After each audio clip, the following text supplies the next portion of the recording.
Well, Valentine's Day is approaching, so the Test Kitchen decided to take a look at chocolates. Well, when we look at these chocolate companies, the thing is chocolate is a huge business, growing 3 to 4% every year, and Valentine's sales are expected to be almost $750 million each year. So the chocolate companies themselves, though, tend to be private. There are, however, a couple of publicly traded chocolate companies. We have Hersheys and Rocky Mountain Chocolate Factory. Lindsay, which looks best?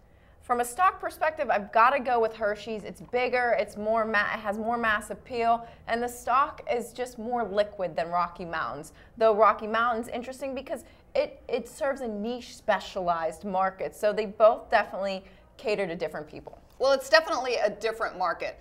You tend to see Rocky Mountain in tourist areas, high traffic areas, which brings up another aspect. And Lori, that's maybe the franchising aspect, and you're our small business expert. What do you think? So there's definitely obviously another way to play this, and that's obviously in the franchising world. Rocky Mountain has about 300 stores, both internationally and domestically, as well as another concept, the Nestle Toll House Cafes. This is one savvy entrepreneur that got together with Nestle, was able to license and brand logos and all of the ingredients that he used to make those yummy chocolate chip cookie cakes, those big beautiful ones. He got together with them and was able to use that in his stores, and they are expanding. They're looking, one area they're expanding to is Texas. They're also looking to some more sort of alternative locations like sports arenas to get their product in. Well, you bring up a good point, and that's retail, the retail exposure.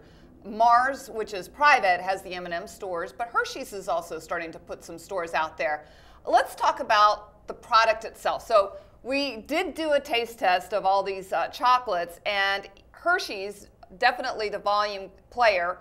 Rocky Mountain, the smaller one. Which did you like? I loved the taste of Rocky Mountain so much better. It was smoother, it was richer. I just enjoyed it better. Yeah, Lindsay and I tend to have the same taste when we do these test kitchens. I feel like when you taste the Rocky Mountain chocolate, it's just smoother. It feels like you're getting something from a really, niche chocolatier, as opposed to a little bit more mass market with the Hershey's. And I have to say, with these chocolates, this mass market chocolate box was $10 for 8.9 ounces.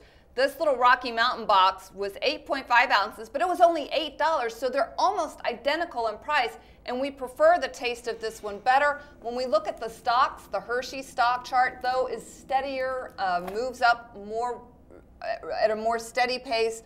The Rocky Mountain, kind of volatile, kind of back and forth. So which do you guys think has the best growth in the stock? I think it's Hershey's. You got to go with Hershey's. It's a bigger company. They just have all the R&D and the cash, and they've got the innovation. I agree. All right, so there you have it. The stock winner is Hershey's, but the product winner is the Rocky Mountain Chocolate Factory.